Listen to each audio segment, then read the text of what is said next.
Kiberməkanda təhlükəsizliyimizi qorumaq üçün daha hansı metodlardan istifadə etməliyik? Təbii ki, bu barədə biz daha ətraflı studiyamızın qonağı ilə bərabər müzakirə aparacağıq. Bugünkü qonağımız isə Elektron Təhlükəsizlik Xidmətinin əməkdaşı Emin Cəbrayılovdur. Xoş gördük sizi Emin bəy studiyamızda.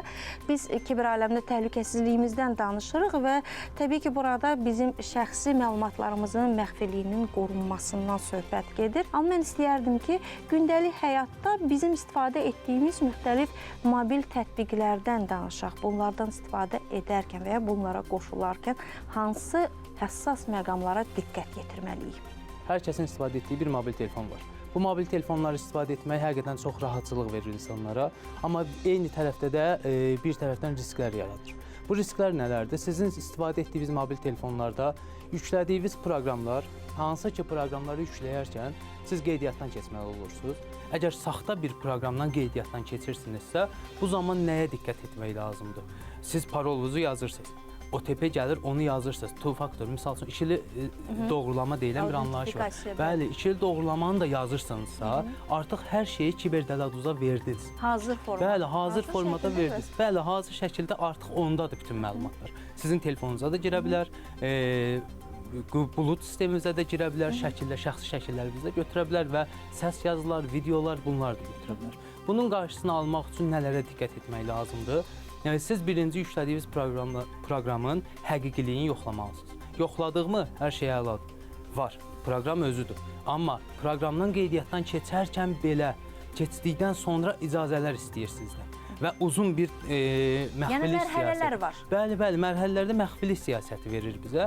Məxfilik siyasətin bir çoxumuz, hətta bəzən biz də oxumadan keçirik. Səbrimiz çatmır, uzundur, başqa dildə yazıla bilər, bunlar da rol oynuyor. Yəni, dil bilgisizliyi də burada rol oynuyor. Bəli, bu dil bilgisizliyi də və əslində orada məxfilik siyasətini kopyalayıb translate edə də bilərsiniz. Çox sadədir. Sadəcə orada deyək ki, 2 dəqiqə vaxtınız gedir. Amma 2 dəqiqə vaxta görə siz ümumən məbləğ itirməyiniz, şəxsi məlumatlarınızı itməyi, məxfi kodlarınızın paylaşılmağı daha risklidir. Bu günlərdə ən çox istifadə olunan nədir? Bizim şəkil editor proqramlar var ki, onları hər kəs yükləyir və dərhal istəyir ki, şəklini edit eləsin və daha gözəl yerlərdə, mənzərəli yerlərdə bu şəkillər görünsün. Amma bunun qarşısında olan risk nədir? Biz proqramı yüklədikdən sonra dərhal icazə ver düyməsinə basaraq gedib qalerdən istədiyimiz 5 dənə şəkli götürüb gətiririk ki, bu proqram bu şəkli edit etsin. Düzdürmü? Amma orada limited access, yəni limitli akseslər, limitli icazələr olan yerdən siz sadəcə limit verdiyiniz 5 şəkilə icazəniz olsa, sizin videolarınız, sizin nömrələriniz, baxın, yenə də gələk icazələrə, şəkil edit edən bir proqram niyə sizin kontaktınızın icazəsini istəsin? Yəni, o artıq şübhə oyatmalı bizi. Bəli, dərhal şübhə. Mesajlarınızı niyə istəsin? Baxın, biz OTP deyirik. Bütün bank əməliyyatlarında deyir ki, OTP-ni heç kəslə paylaşmayın. Siz əgər mesaj tərəfinizi bu kiberdələduzun yaratdığı proqrama icazə verirsinizsə, artıq nə olur? Mesajları görə bilir. Bəli, o proqram, o telefonda olduğu müddətcə sizə gələn mesajları o artıq görə bilir. Və kart məlumatlarınızı da götürürsə, eynən də bank məlumatlarınızı götürür. Artıq sizə heç ehtiyac yoxdur sizə zəng etməyə. Çünki bütün məlumatlar özü avtomatik olaraq yerləşir bizim telefon sistemimizdə. Emin müəllim, bizim müzakirəmiz olduqca maraqlı gedir, amma gəlin birlikdə süjetimizi izləyək, sonra yenidən müzakirəmizə geri qayıdarıq.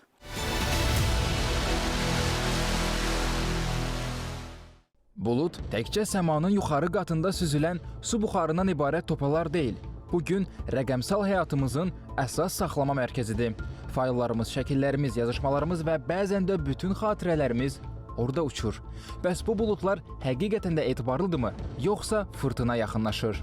Əslində, bulut texnologiyaları təhlükəsizlik baxımından kifayət qədər inkişaf edib. Məlumatların şifrələnməsi, çox mərhələli autentifikasiya və avtomatik ehtiyat nüsxə sistemləri bir çox böyük bulut provayderləri Google Drive, iCloud, Dropbox və s. tərəfindən tətbiq olunur. Məsələn, Google məlumatları həm tranzit zamanı, həm də istirahət halında, yəni Data at Rest, AES 256 şifrələmə ilə qoruyur. Bu, ABŞ hökumətinin məxfi sənədlər üçün istifadə etdiyi səviyyədə bir müdafiə deməkdir. Amma gəlin unutmayaq, hər buludun öz qara tərəfi də var. Buludda saxlanılan məlumatların təhlükəsizliyi ilk növbədə istifadəçinin davranışından asılıdır. Güclü parol istifadə etməyən, eyni şifrəni müxtəlif platformalarda işlədən və 2 faktorlu doğrulamanı aktiv etməyən bir istifadəçi buludu yox, özünü günahlandırmalıdır. Bu, qapını açıq saxlayıb sonra oğrunu ittiham etməyə bənzəyər. Maraqlı bir statistikaya baxaq. Verizon'un 2023-cü il kiber təhlükəsizlik hesabatına görə məlumat sızmalarının 74%-i zəif parollardan və insan səhvlərindən qaynaqlanır. Yəni problem təkcə texnologiyada deyil, həm də onunla davranış üslubumuzdadır. Digər risk isə bulud provayderlərinin hüquqi müstəvisidir. Sizin məlumatlarınız hansı ölkənin serverində saxlanılır?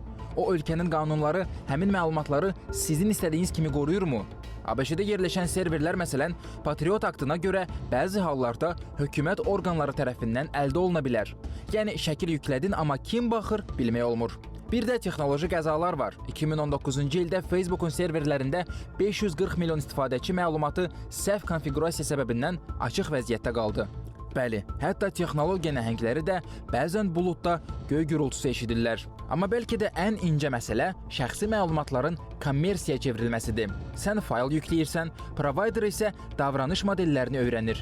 Yüklədiyin reseptlər, sənədlər, fotoşəkillər və qeydlər bəzən anonim formada analiz olunaraq reklam və ya süni intellekt təlimlərində istifadə oluna bilər. Məlumat pulsuz buluda yüklənirsə, deməli məhsul sən özünsən. Nəticə olaraq buludlar möhtəşəmdir. İstədiyin an, istənilən yerdən məlumatlara çıxış imkanı verir. Ancaq bu rahatlığın öz qaydaları var. Diqqət, şuurlu istifadə və riskləri başa düşmək. Parolları gücləndir, doğrulama sistemlərini aktiv et, həssas sənədləri şifrələ və ən əsası, hər buluda inanma. Çünki bəzən buludlar da yağış gətirir.